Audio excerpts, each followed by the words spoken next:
so you can. Okay. Doesn't matter. So, Oh, no, you in this. That's the right way. Oh, yeah? Yes. I need to stand up, don't I? I think so. I had one of those pinned on the other day. Yes. I couldn't.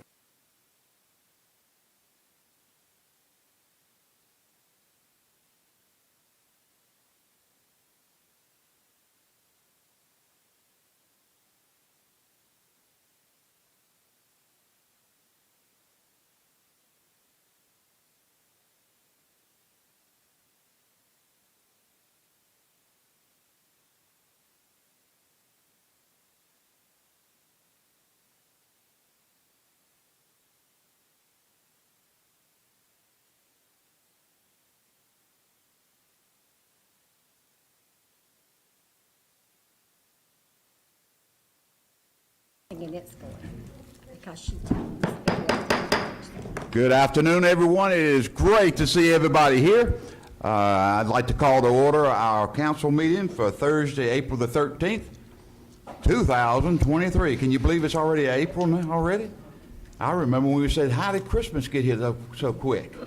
But anyway, we would like to ask if we could, Josh Ayers, if any of you remember one of our county commissioners, Mr. Clinton Ayers, who passed away maybe 2 years ago, Josh? Okay, a few more. But he passed away while he was a commissioner at the county. Great guy. And Josh is here tonight for Victory Baptist Church to do our invocation. We appreciate you being here.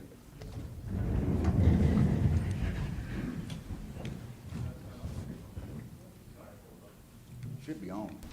Let's pray.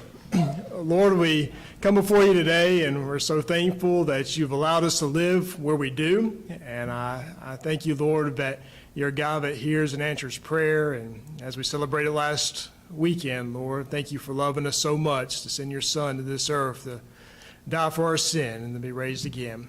Lord, I pray that you would be with this meeting this evening. I pray for our leaders and our council members, Lord, that you would grant them wisdom and help them, Lord, to make the right decisions. And Father, I pray that you would just bless everything that takes place here this evening. I pray that you would bless our city. And we ask these things in Jesus' name. Amen. Amen. Thank you, Josh. Okay, I'd like to ask Bill Duvall to invite the individual for the Pledge of Allegiance. thank you. So tonight we have from the Monroe Area Junior ROTC, we have Cadet Stewart, who will lead us in the Pledge of Allegiance. Okay, how many veterans are here? Come on up front and help Wow. us. Come on, guys and gals, come on. Wow. Come on, that's good. That's great. We appreciate what y'all do, Wow. That's except for awesome. Larry here. That's awesome.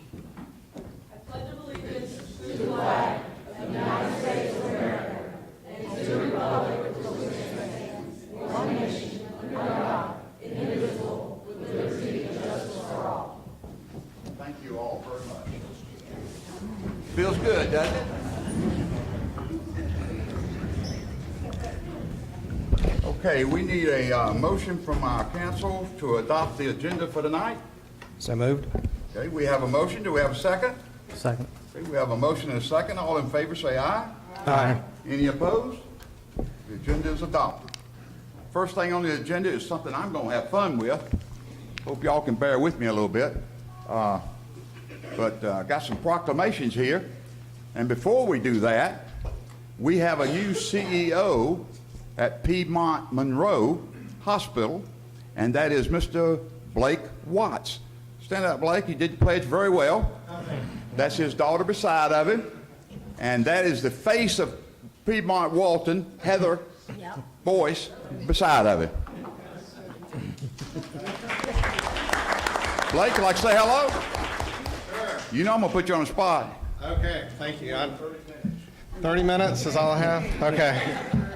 I know you all have a lot of business tonight, so I'll be very brief, but it's an honor to be here. I've been with Piedmont for a number of years now. I'm coming here to Piedmont Walton from Piedmont Rockdale and Conyers, where I was there for 7 years and was the CEO. But I have lived in Walton County almost 17 years. And this has become home for me. My daughter is a sophomore at Walnut Grove High School. She's going to be 16 next week, so drivers be warned. She's going to be hitting the roads. But I have a son who graduated from Walnut Grove. He's about to finish graduate school at the University of Georgia. But I had the opportunity, it was presented to me back in January we had some movement among leaders within the Piedmont system. Piedmont's a big organization now. We have 19 hospitals. And so Larry Ebert, who has been the CEO here for a number of years, a good friend of mine, has gone to Piedmont Eastside in Snellville. And the Walton opportunity presented itself, and I was excited to be able to have that opportunity, to be close to home, to serve the community in which I've lived almost longer than anywhere else I've ever lived in my life. So it's really become home for me. Very excited about what we are planning at Piedmont Walton. As everybody who lives in this Walton County in this area knows, growth is happening. And we as a hospital are planning for that growth. And how do we need to expand and bring the types of services so that our ultimate goal is that people do not have to leave Walton County to receive the majority of care that they need. So excited to be here. Thank you for having me, and look forward to being part of the meeting, the rest of the meeting. Thank you. Little secret, I had lunch with Blake last week, and Larry, and many of you may know him, Larry Elbert, is at Eastside, and Blake just come out and said, Loganville's not authorized to send anybody else to Eastside. They all come to Monroe. He didn't say that, but I know he was thinking it, wasn't he? I understand. Okay, very good. Thank y'all for being here. It's great.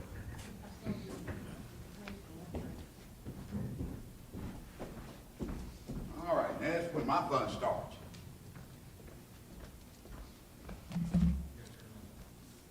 This one's on? Okay.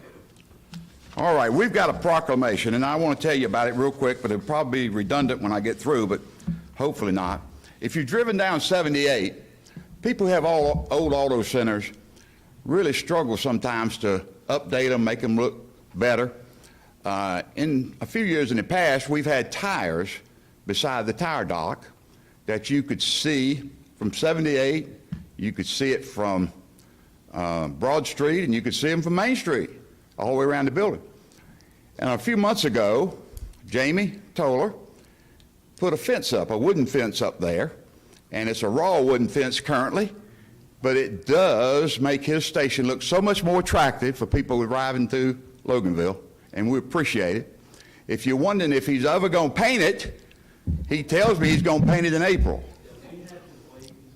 Yeah, the wood has to cure or the paint won't stick. And they sure don't want to sit there and try to watch the paint stick. So, anyway, I'm going to read this to you, and I'll present it to you when you come up, Jamie. Whereas the original building of Toller Service Station, owned by the Toller family, was a white, three-sided structure with large windows built on a triangular piece of land in downtown Loganville. One side, the front, faced Highway 78.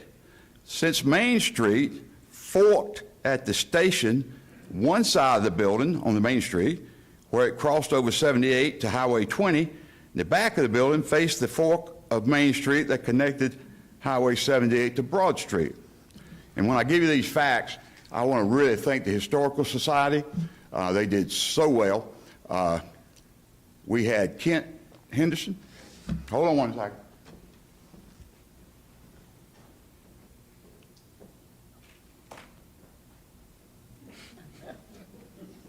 We had Kent Henderson working on it, Jim Coker, Phil Hawk, Leroy Sigler, and I called Dan Curry to see if he could get this done for us, and he did, and I appreciate it. Thank you. Sometimes I sort of forget about Dan when I'm thinking his name because I look through my directory on my phone and his name's not in it. It's a dollar, it's just a dollar sign on it. Every time he calls me, it's how much you want, Dan? What do you want this for, Dan?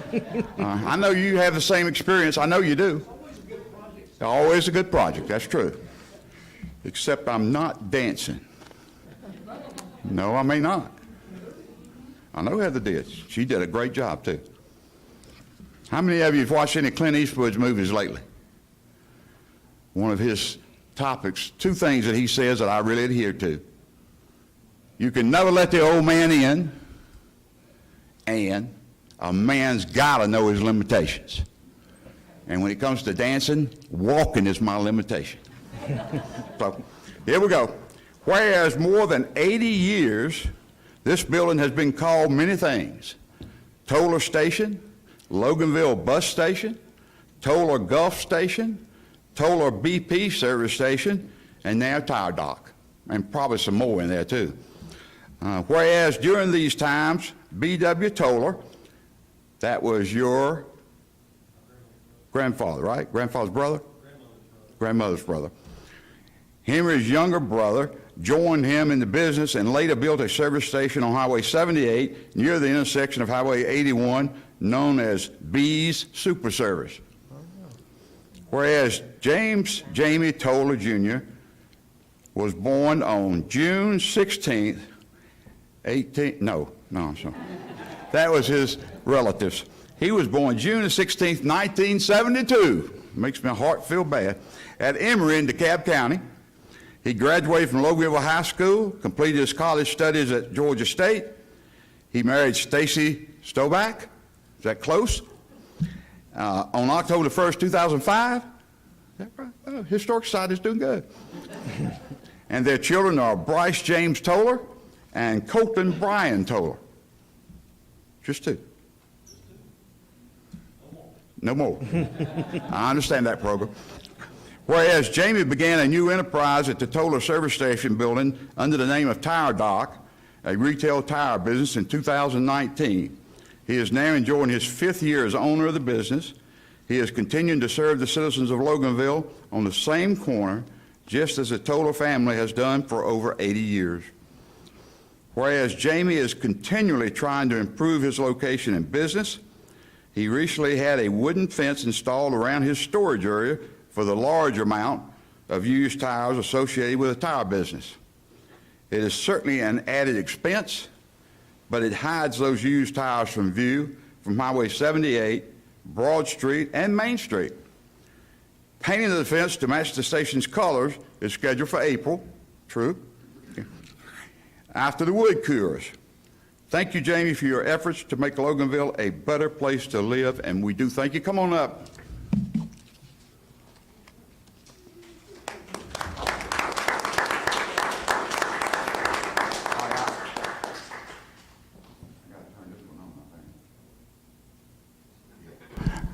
I'm going to give him 30 minutes if he needs it. You want to say hey? Oh, sure. Hey, it's humbling to have the city come in, because I really needed the fence. My dad really took pride in everything that he done. I remember he had a customer come in one time and tip him $100 for a clean restroom to be able to come from Atlanta to Athens. And, and he's just so prided himself. I'm trying to make my business, look a little bit better. It is, nothing's really changed with it. But, I'm trying to make the outside appearance look a little bit better. I'm going to redo the parking lot. I just have a few things I'm trying to make it to where everybody don't look around and say, God, I wish that junky tire store would would get off this corner. But I love the town. I love Loganville. I love everybody in it. I've got so many memories, and it's just crazy how big this place has gotten. I remember as a little boy sitting helping my dad, 8 years old, and we would, bet a quarter on what color car was coming by next. So, but I just love the town. I'm going to die here, so I really appreciate everybody giving me this recognition. It definitely was not needed, but I really do, thank you for that, and I will definitely try to keep the improvements coming. Part of what this is, seriously, is we're working very hard to somehow figure out what we can do downtown to make this a better city downtown, which is citizens have told us they want. And things like this, and things like Braxton, he got an award like this a few months ago. He spent $100,000 decorating his building and really got it up to snuff. It looks good, and we really appreciate it. Are you going to put a racing stripe on that? I'm not sure. I'm thinking gray with a red racing stripe. Hey, that look good. Thank you so much. Doesn't that look official? Thank you. Yes. Thanks. Appreciate you being with us. Thank you. Thanks now. Give him a hand.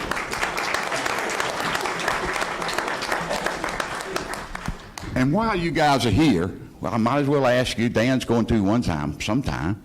Y'all interested in dancing with Dancing with the Stars next year? Because I can't. I danced with my two girls once at their wedding. The first one played My Girl, which is my favorite song, very slow. I did great. The second one's a little spunkier, and she played this song that moves a lot faster, and it must have lasted 15 minutes. I said, Tara, how could you do that to me? But she did. But anyway. Mayor, you've got 2 dancers for next year already sitting up there. We sure do. Are y'all crazy? I know, I hear. We got Brandon Whitfield and we got Jay going to dance in the Dancing with the Stars next year. Jay Bowen. So you already got him signed up? Now, we don't want to see you wearing a cast. I was signed up, I think I was told I'm doing it. Right there, Christie in the back. Well, I'll tell you a secret, guys. Secret on Christy. Dan came and asked her this year. Christy is usually smarter than this, and she's telling me I'm using too much time. I get it. But she told Dan, I don't really want to do it, but if you can't find anybody else, I will. Well, do you think he looked for anybody else? No. No. Okay. Our second proclamation, if we could, is for the military. We've got a couple of the young ladies here with the Legion. Come on up.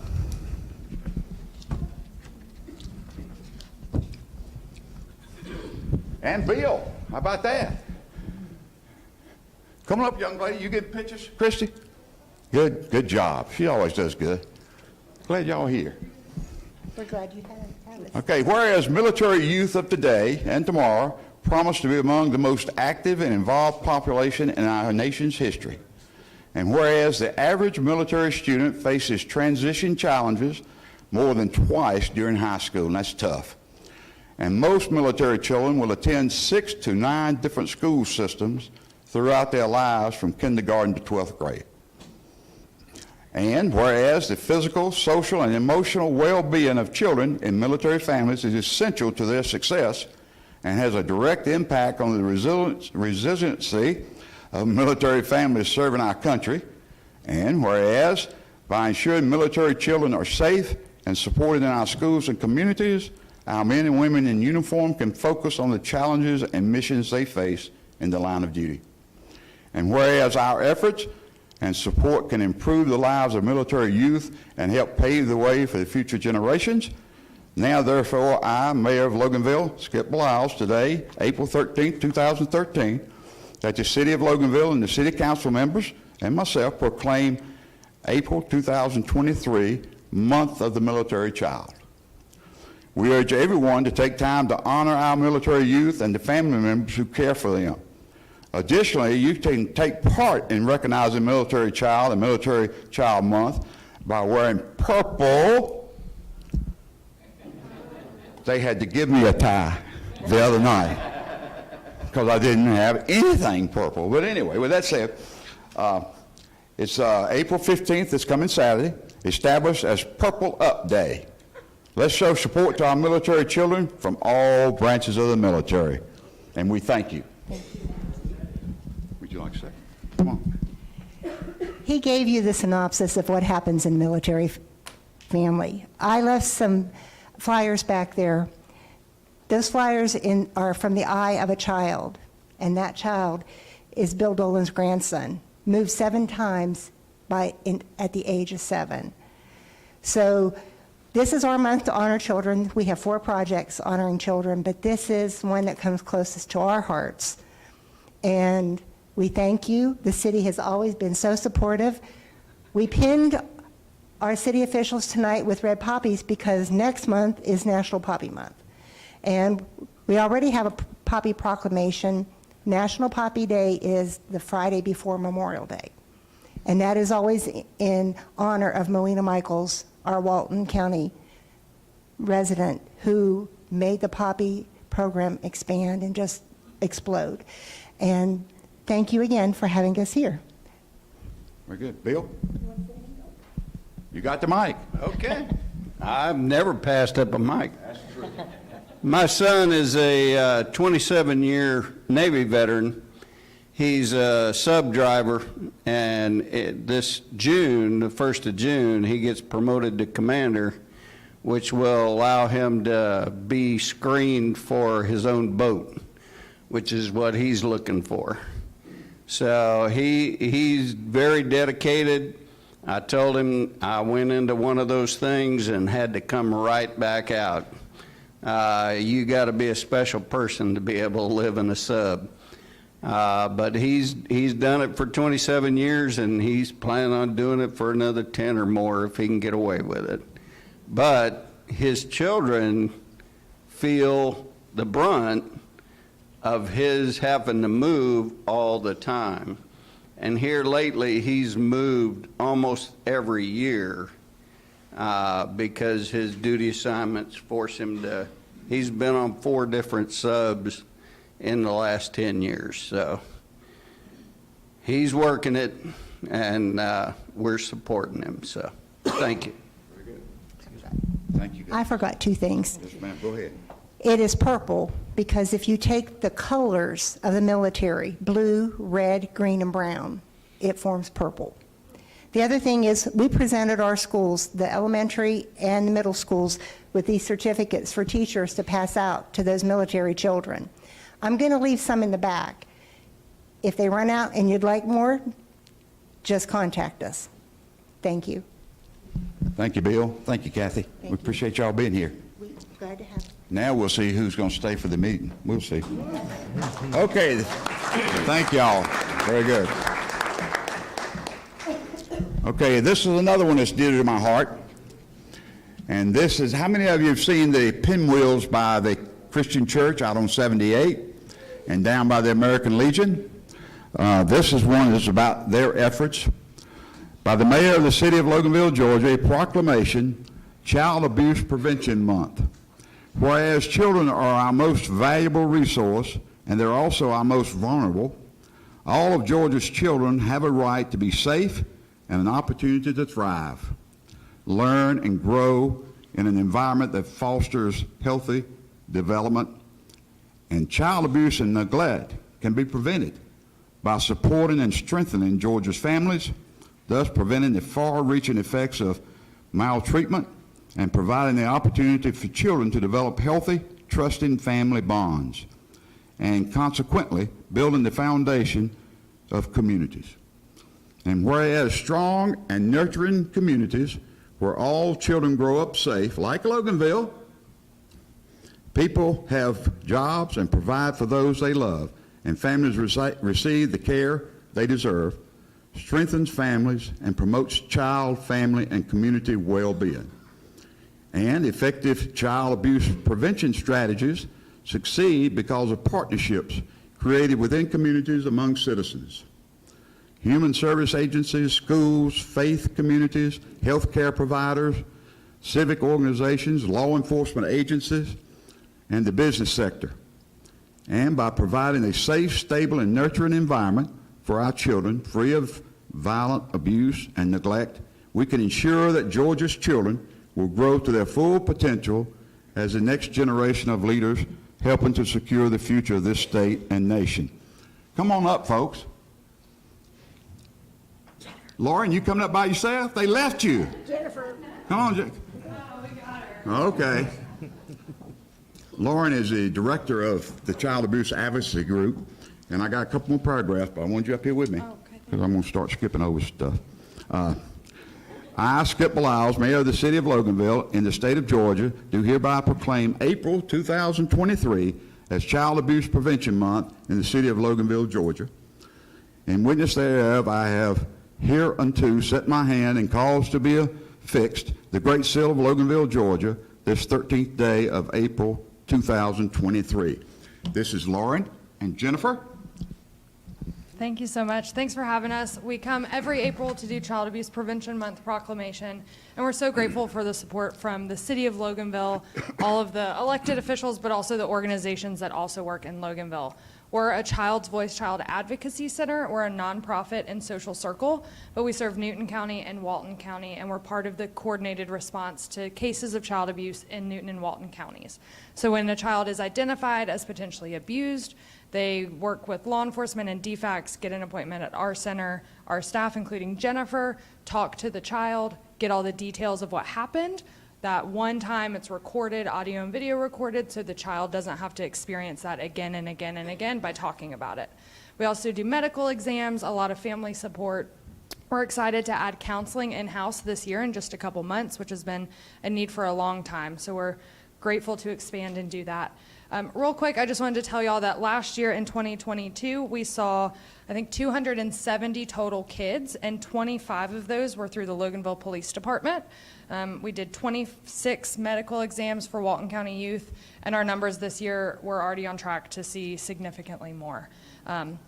But we also know, and that's why the proclamation is positive, that child abuse can be prevented and that kids can heal when they experience abuse, but really that strong communities can support safe, healthy childhoods. And that's why the pinwheel is the symbol, because pinwheels are so fun, right? You see a pinwheel, it makes you smile.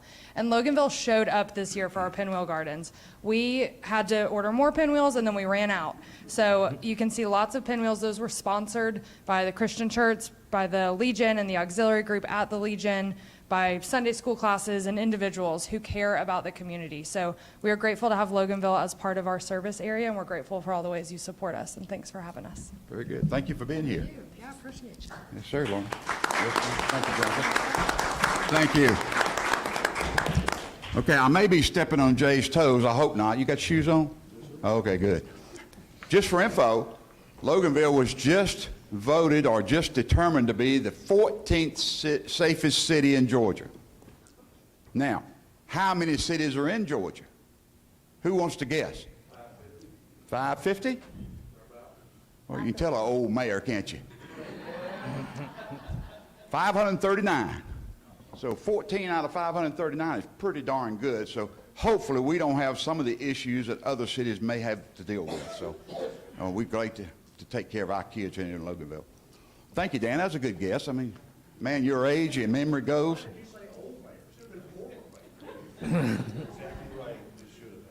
Sometimes we have a conversation. It's about a Clint Eastwood movie. The good, the bad, and the ugly, and I'm the good. And he and Ray have to choose the other two. Thank y'all.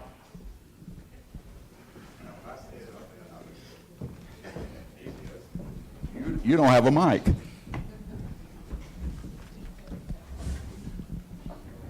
Okay, thanks to everybody for being here. Thanks for enduring that with us for some great causes, and that's what we're all about.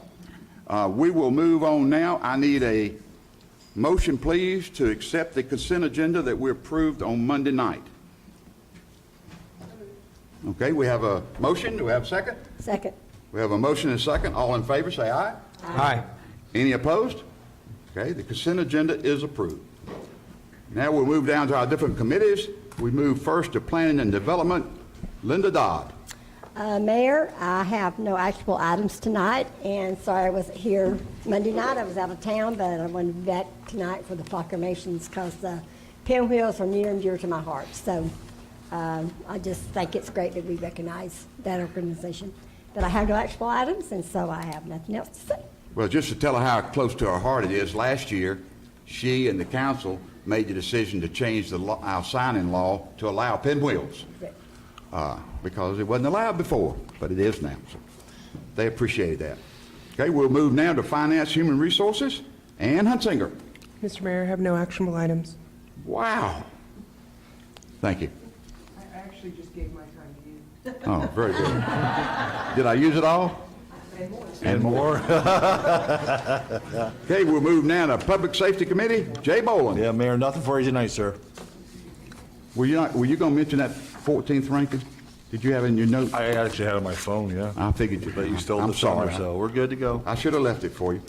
Yeah, Okay, all right. we'll move the guy that had the whole meeting on Monday night, Public Utilities and Transportation, Bill Duvall.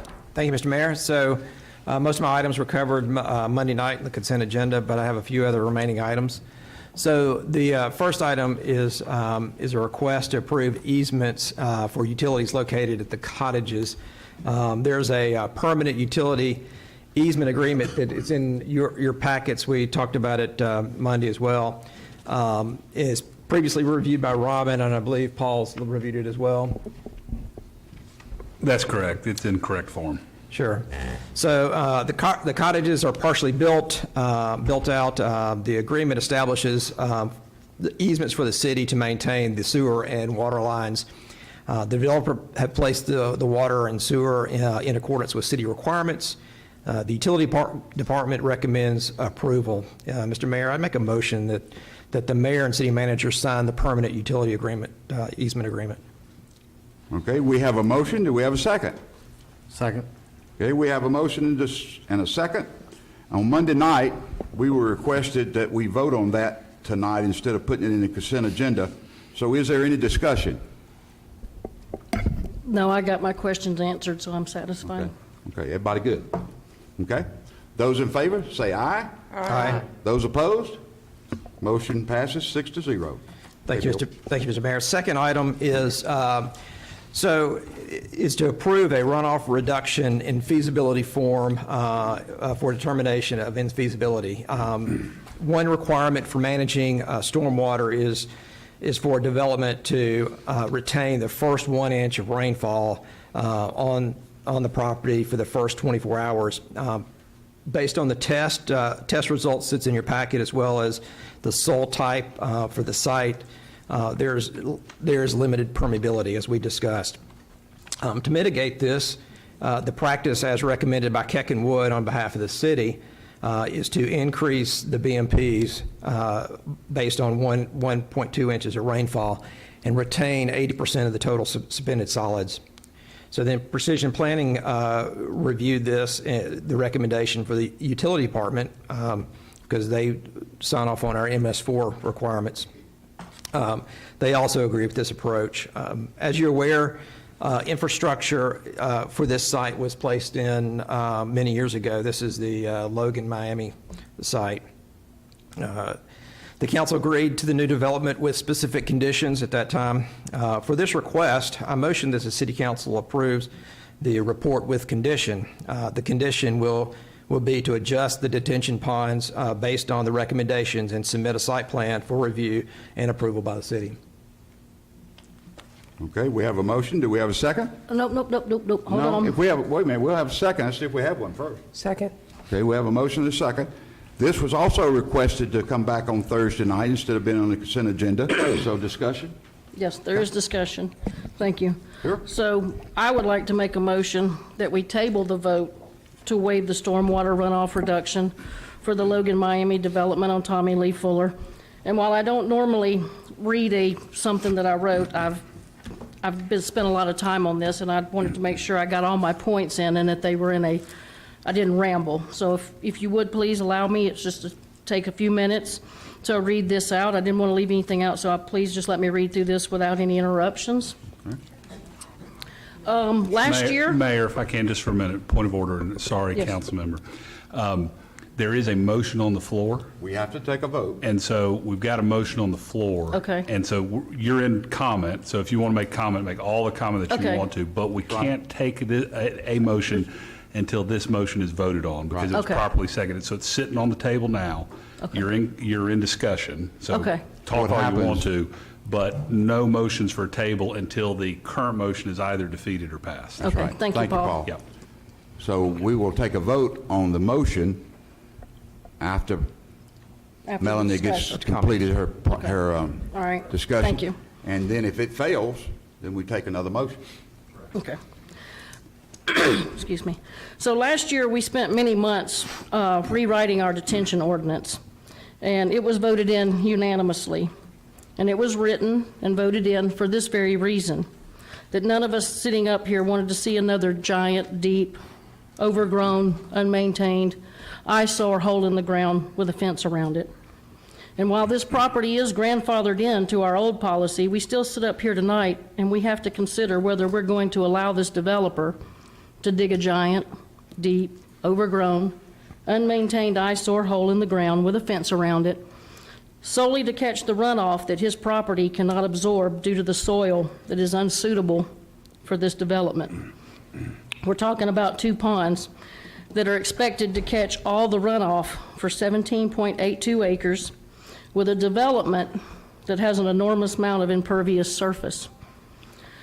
Should a runoff test not have been required before it was allowed to be rezoned into an RM8 zoning? Even though I have gone through all the documents, I cannot answer that, but I do know that there is a problem that is only going to grow worse with time if it's not handled correctly now. And while on the subject, I suggested in the future we consider making runoff tests mandatory prior to zoning so that we don't get caught having to go through this again. Since Monday night, I have spent hours researching how this happened and how we, as a city council, can correct it. I have read hundreds of pages of documents. I've gone through every bit of this. I've spent time at City Hall speaking with Tim, Brandon, and Joe. I've called Jimmy Parker at Precision Planning and Mr. Moffett at Keck and Wood. There are many takeaways from my hours of research, and that is why I believe we need to give this vote more time. It's not a cut and dry decision. There will be some real repercussions that come from this vote. And if nothing else, we will be setting a precedent. What we do for one, we have to do for all. We hear that time and time again. And where does that leave us? It'll leave us right back where we started, with a giant, deep, overgrown, unmaintained eyesore hole in the ground with a fence around it. Now, the quick and easy temporary fix would be to go ahead tonight and vote to grant the waiver. But Ann, as you like to say, all we're doing is kicking a can down the road. Per Keck and Wood's site plan review, they didn't bless digging a deeper hole. They said if we dig a deeper hole. If we dig a deeper hole, if council allows this, the ponds will need to be cleaned and sediment removed from the pond bottom at least annually to preserve the bottom 3 feet as water quality volume. Cleaning is not a one and done thing. It's going to be perpetual until the end of time. So I want to look at the history regarding our pond inspections. Now, Bill and his crew do a good job at inspecting all the detention ponds in the city, and what we know is that on average, they inspect 20% of the ponds a year. So what that means is that on average, it'll be 5 years between inspections on the ponds that we're talking about tonight, not the annual inspection that Keck and Wood says should be required. Requiring Bill and his crew to inspect these ponds annually will put an added burden on our stormwater department. It's common practice in high-density developments for the developer, upon completion of his project, to turn the responsibility of the ponds over to the HOA for maintenance. So why don't we look at that history? We actually have several HOA-owned ponds in the city now that are having issues. Jay, I believe there's one in your neighborhood. There's no money to fix these problems. HOAs don't have funding needed to properly care for detention ponds. The depth of the holes that there's going to be created at Tommy Lee Fuller alone will prevent safe landscaping and weed control, much less sediment cleaning from the bottom. When these deep holes fill with sediment, who's going to pay to dredge those? When these ponds fail, and history tells us they're going to fail, who will pay to repair them? Who's going to clean the stream that runs through this property when it's filled with sediment from the failure of these ponds? Again, all we're doing is kicking the can down the road to the next city council, the next city employees, the next city manager, and the next homeowners in that development and their surrounding neighbors. So that's why I'm asking that we would table this vote to give us time to look at other options. At the very least, if you do vote to waive the stormwater runoff reduction requirement, I would like you to do so with conditions.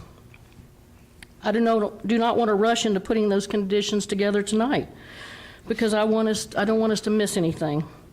I want to give Paul a chance to look through the documents, to speak with department heads and engineers, whoever that we need to speak with, to help us formulate a more practical, workable solution.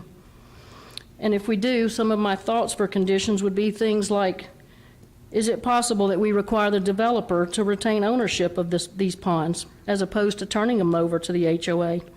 That way, there's an entity there to fund the ongoing maintenance and repairs. Let the people that made millions of dollars off the development take ownership of these problems they are creating for their residents and our employees.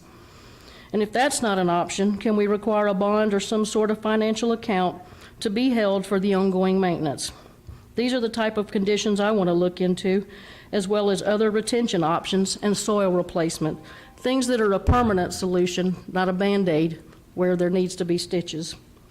In the end, if you decide that you do not want to table this vote, you need to remember one very important thing.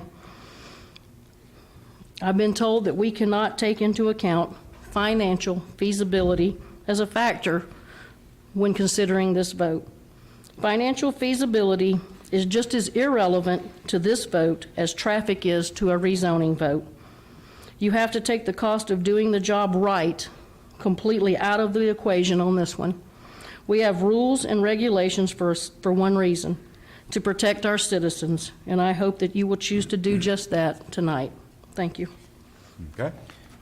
Any other discussion? Sure, I have a few comments too. So we did make a positive impact by adopting new stormwater practice, and going forward, that's really going to help us out. This is second thing is you know, you just talk about setting a precedence. We don't want to set a precedence on how it being, but you know, this is also this property was zoned and had infrastructure put on it years ago. It came back and went through a rigorous discussion with the council and zoned again with conditions. So, you know, trying to avert their business, and that sends a different precedence to businesses coming to the city. But also, too, it's not like we're making a rash decision. You know, my condition that I said was that we want this to meet the conditions that was recommended through the correspondence you all saw. This has been going on since, I don't know when this started, March? I don't know when y'all first got application on this, but there's been series of comments where Keck and Wood, who represents the city, who are our engineers that review them, and made comments, and what the motion is to accept the infeasibility of this runoff.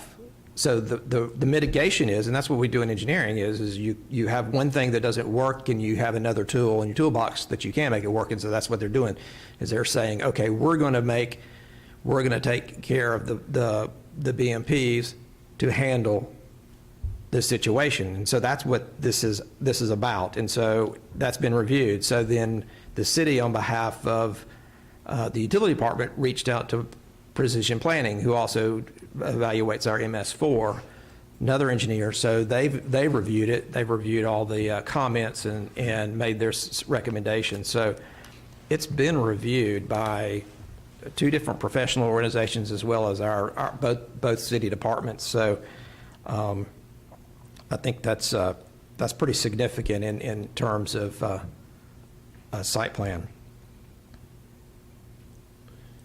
Okay. Oh, and one question though. You mentioned something about the annual Clean out. inspection. And I didn't quite follow that. Bill and his department, they only inspect 20% of our ponds a year. Correct. So it takes 5 years before they come back to a pond, and Keck and Wood has said this will require an annual inspection. So I'm just saying you're putting a greater burden on our stormwater department, because, again, if we do this to other people that come in here and ask for this, we're going to keep on till we're going to have to either hire more people to do the inspections, or when, again, if he would just correct his soil problem or find better practices. I mean, because when I spoke to some folks, they said you can't make the hole bigger around because it's going to get into your setbacks and things like that. So their option is to dig it deeper.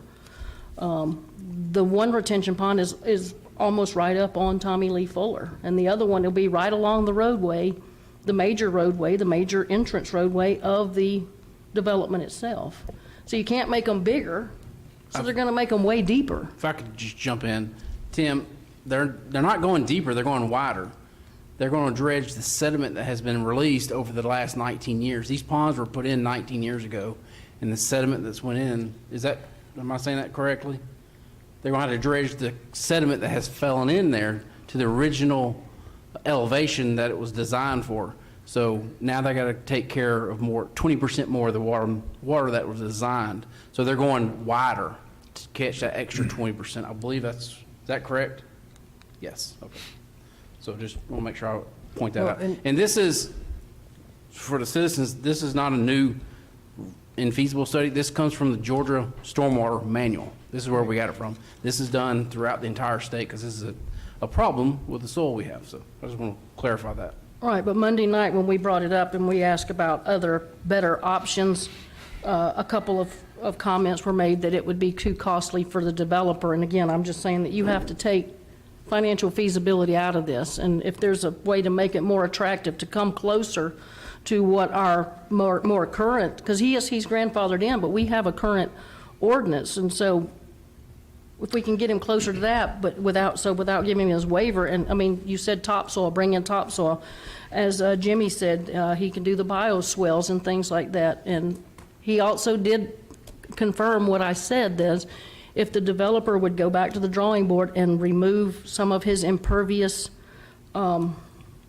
surface, that indeed he probably could come into compliance with what the regulations are now, that this is a massive amount of impervious surface on these 17.82 acres, and reducing the amount of impervious surface, contrary to what was said Monday night, it would potentially bring him into compliance without even having to have a waiver.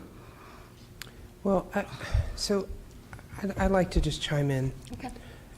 First of all, I think it's really commendable how much you research. Like, she and I joked earlier that we need a tree ordinance because of all the trees she's killing with all the paper she's getting because she gets everything printed out. So we had a joke about that. Here's my position about precedents. We have told this developer we cannot we can't change the rule in the middle of the game. Not that it's a game, but we have told this developer that they had to do this development under the rules at the time that they put the permit in. We have no legal standing, and the city attorney, Paul, we have no legal standing to change the requirements for the development, more impervious surfaces, bioswales, any of that, because we've already said it's okay. Now, we can deal with this one runoff infeasibility, but all of us up here, and the councils before us and councils after us, are continuing to try to make the city better. Like Jay last year was championing the gravel driveways. You know, we were talking about not doing gravel driveways anymore. We can do that going forward. We can't touch it going backwards. There's so many things that we can make better, detention ponds, fencing, all of the anything, but we can't go backwards. It's like telling everybody that your mortgage rate is going to go up because the rates are up. I'm so sorry you locked it in where it was 20 years ago. It's just, it changes the game. It changes the rules. So while I hear you and I hear where you're going, my vote is because they have done what we asked them to do, and they have dirt that doesn't perk. Right, but you just said we can't change the rules, but he's very much asking to change the rules. He's asking to waive part of our rules. Well, he's actually, he's asking for a reduction in feasibility, which is no different than a change in setback on a permit because of rolling hills. We do this all the time. We make small adjustments based on the land or the circumstance. We're not giving them more density or really, we've approved their site plan, have we not? So, I mean, I hear where you're going. I don't think we can do it. I just don't think it's, and no matter, we could deny the infeasibility. We could deny the runoff. If we deny the runoff, then what happens? From a legal perspective, I'm asking, I don't know. From a legal perspective, if you deny that feasibility, then of course, you know, the applicant may seek action of review of your decision, Sure, of course. they can always do that. But if you deny it, then they're going to revert to having to do what they need to do to be able to make the 1-inch structure comply. But just a little bit of comment, and again, I am new to the game, but I did review the ordinance. Y'all just passed your stormwater ordinance 2 years ago. And a couple of things I just want to highlight for you, Councilmember Long and the council generally, just to throw out there on this is, number one is, and I know that Mr. Duval will know this ordinance that you passed, number one, is a very standard ordinance, very comprehensive and good ordinance, but it is mimicking a whole lot of Georgia soil water conservation law. It's mimicking EPD law in a lot of ways. So this 1 versus 1.2 with the 80% solids, those are numbers that the lawyers hear all the time, that we see in these all the time. Additionally, it's important to note that this request for a determination of infeasibility, they're asking you to approve this determination of infeasibility, that is specifically written into your ordinance. So y'all do have the final say on it, but I do think it's important to notate this. This is not exactly akin to a variance. Let's say that one of your zoning ordinances says 100-foot setback, and they just come in and say, well, we just want to put it at 80 because our model, our product is better at an 80-foot setback. This differentiation of A versus B is specifically written into your ordinance. It is contemplated that if you cannot achieve the 1-inch 24-hour runoff, then you need to go to this other option, the 1.2, the 20% increase. It does obligate them to deal with 20% more water runoff and to treat it. The ways they treat it, the BMPs, that's for the engineers. I don't get into that. But the other thing I will highlight is just going to the maintenance issues that you raised. And again, not having looked at your ordinance before, but your new ordinance does require a recorded maintenance agreement, which is very standard now. Monroe does it, Walton County does it, all the jurisdictions around do it.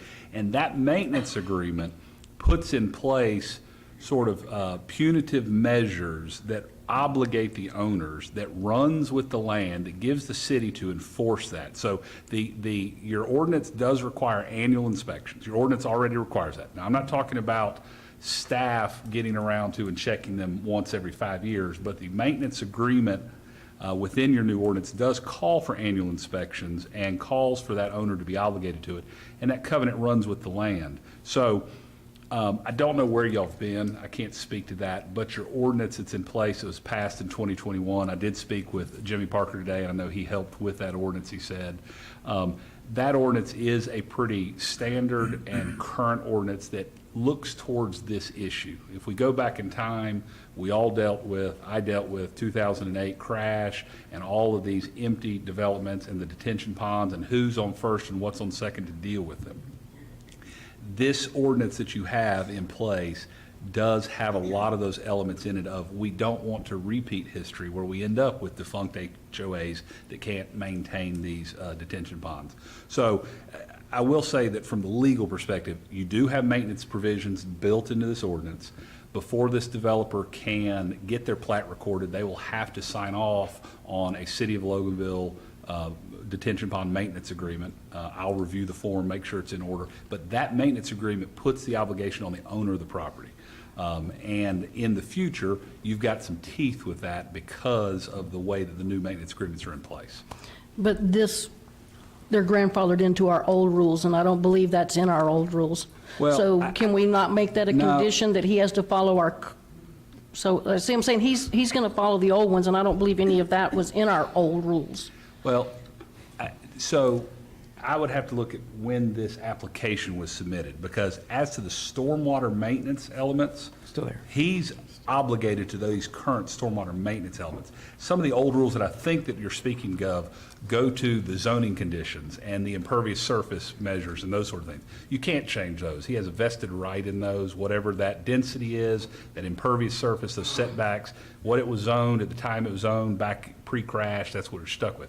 But from my review of his application is it appears that it is a post-new ordinance application, and so he is subject to that, and he's doing exactly what the new ordinance calls for, which is he doesn't meet the 1-inch requirement.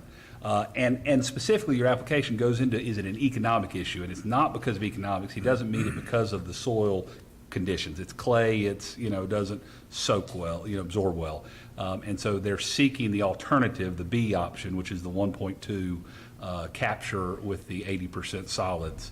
So it appears to me that it's being done right, that it's been vetted not only by Keck and Wood, but also by Precision Planning, who looks at y'all's elements from engineering perspective on both perspectives. So it's following what I have reviewed from my perspective. And Paul, I have a follow-up question. So what you're saying is that the adjustment to the amount of runoff is not a random number. It is an alternative stated, so this has nothing to do with this developer, this property, or anything. X doesn't work, so we're going to Y, which is stated as the alternative, correct? And even more importantly, that, yes, absolutely. Okay. But even more importantly, that it's not just a random number that Loganville picked. It's a number that comes from Georgia Soil Water Conservation. It's the science, if you will, at the state level for water runoff. Got it. That's what I want to make sure. Thank you. Okay, anything else? Anyone? Okay, we have a motion on the floor and we have a second. All in favor, say aye. Aye. Well, she can't make one yet unless this other one dies. All right, so I think, let's do this one more time if y'all don't mind. Sure. How about a show of hands? I swear I got confused there. All those in favor, please raise your hand. Okay. Okay, 5. Those opposed? 1. So the motion carries 5-1. Okay, thank you. Thank you, Mr. Mayor. Bill? The last thing I have is just a holdover. So we had the Great American Cleanup Dump Day was scheduled for April 1st, and I guess it was due to rain. It got pushed off, so it's April 22nd, so in another 2 weeks. It's just to remind people, it's at 4891 Highway 81, which is, we ask people to come off of 81 at H.O. Berg Drive, which is right across from A Model Self-Storage. And just remember that, things like tires and paint and hazardous materials, they can't be accepted. But, if you've got old furniture, appliances, or whatever, you can bring that. Mattresses. And this is from 8 a.m. until 12 p.m. And the other thing is you got to have a Loganville, some type of identification from Loganville address. City of Loganville. City of Loganville. City of Loganville. Just load up your trailer and it's an opportunity to get it all gone one time. So, and with that, I have no other thing. Okay. Thank you, Bill. Thank you. We'll move now to Public Works Facilities Committee. Melanie Long. Thank you, Mayor.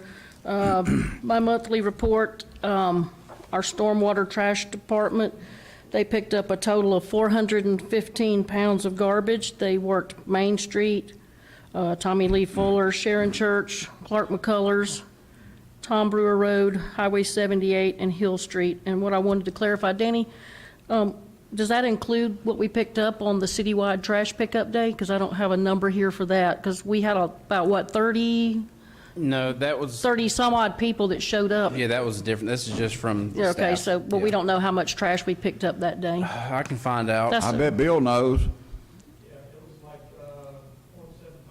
That's, Really, 0.75 tons that we picked up on our citywide trash day, and that was 30-something people that came out, and that was a lot of trash we picked up. Myself and Bill Duval, we picked up from the post office to C.S. Floyd Road, and we picked up 2 big bags ourselves.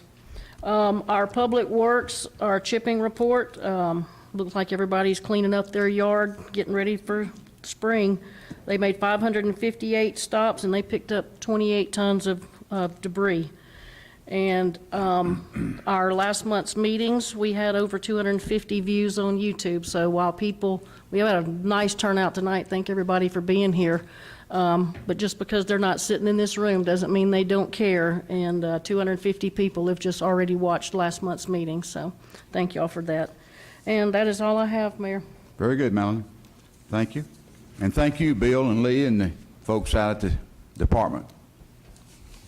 All right, now we'll move to Economic Development Committee. Brandon Whitfield.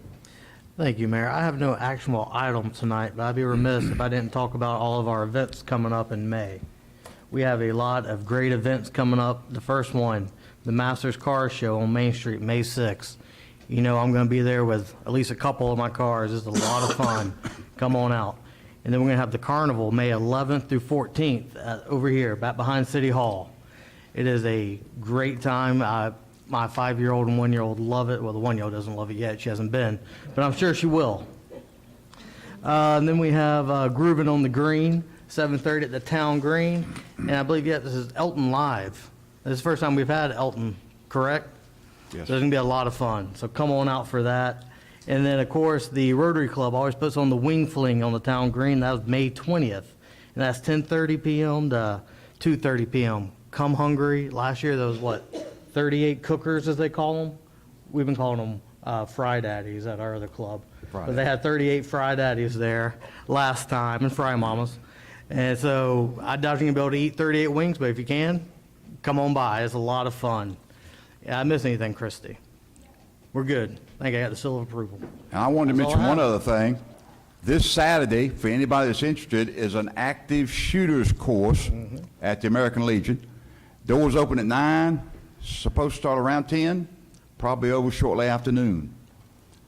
They've got somebody coming in that does these seminars all over the Southeast, so he's got some expertise. Our own police chief will be there as a commander of 10 years of the SWAT team, and we'll also have a major from the county that's going to be there as well. It happened in Nashville. They're not that far away. It can happen anywhere. A lot of the churches are signing up for this, so they understand what happens if it does happen in a church. So please talk to your reverend, your preacher, let them know about it, let your congregation know, and see if they can possibly send somebody to come attend this course, so the churches will also be safe.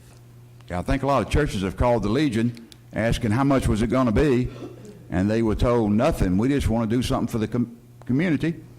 So I think we'll have a lot of folks there. So looking forward to it. I'll be there. Well, if you don't want me to be there, I won't be there, but I'm planning to be there. Okay, also the American Legion has a casino night in conjunction with the Loganville Legacy Lions Club on May the 12th. They're bringing Vegas to Loganville. So that's the same night as the Town Green concert? no, Town Green's the following week. What night is, It's one of the nights that the carnival will be in town. Yeah, Okay. we're the night of the carnival. okay. What night is the concert? You didn't give a date. Oh, sorry, the concert is May 19th, Okay. Groovin' on the Green. Thank you. Okay, very good. Now we'll move on to the city manager's report. I'm gonna have to call that the city mayor's report. Oh, Lord, you talked a lot tonight. Yes, sir. Get Fun. $1 a minute for you. So for those that don't know, I know I'm a little bit older than Chief Lowry, but he looks older than me. But I taught him how to shoot back in the day, so he gets his shooting skills from me. After the Marine Corps, I had to hone him skills a little bit for him and Greg both. So Can we move on with the subject? yep, just letting you know. So this may upset some people, it may not, but the movie company is wrapping up their season 2. They're coming out May 22nd. I'm sorry, did I say May? April 22nd, thank you, Natalie. Till May 1st. They're going to try to film 6 or 7 days. I know they're going to be filming the weekends, the 22nd, 23rd. It all depends on Georgia weather. Yeah. There will be tents across the 4 acres that we have vacant over here. Those tents will be for the floats they're building. So if you see it, that's what they're doing. They're building floats for the parade they're going to have. The parade should be sometime end of April. It all depends on weather again. They're going to have a tent out back next to the employee gym for catering. They're going to be in the Rock Gym for 9 days, I believe. So all based on weather. That week, 22nd through the 1st, if you want to see the movie, come. If you don't want to be in traffic, avoid the area. But they will wrap it up their season 2. Season 1's out on Apple TV. Please go watch it. So it's been very nice working with a movie company. The Big Door Prize is the name of the movie on Apple TV. You may see signs called Zoltar. That was the code name, but the actual name of the show is the Big Door Prize. So It's been a lot of people impressed by it. yeah, it Quite has. impressive. And what they're doing now is season 2. Yeah. So there will be a parade that leaves from the Braxtons and Jamie's Tire Shop, and it actually comes back this way to Town Green, and it'll stop. So there'll be a lot of people. on Facebook, they're asking for 375 extras. So somebody will be doing those extra It'll be a jobs. long day. Yeah. That's all I have, Mayor.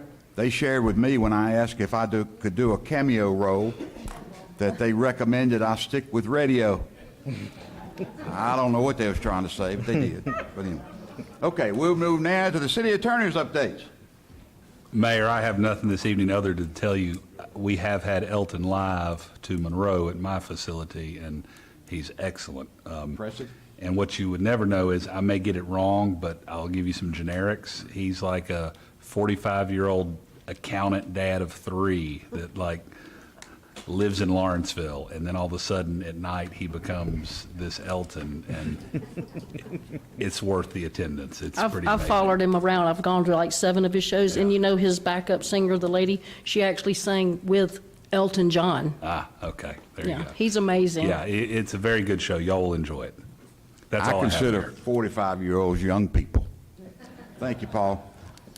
Okay. I want to just say this, because it'll probably be done for next council meeting. We'll be starting to pave Lee Bird, Old Zion Cemetery in the next few weeks. Probably will be in and out within a week, I would imagine. Doesn't take long, so just watch for the traffic. You're going to do it faster than 81?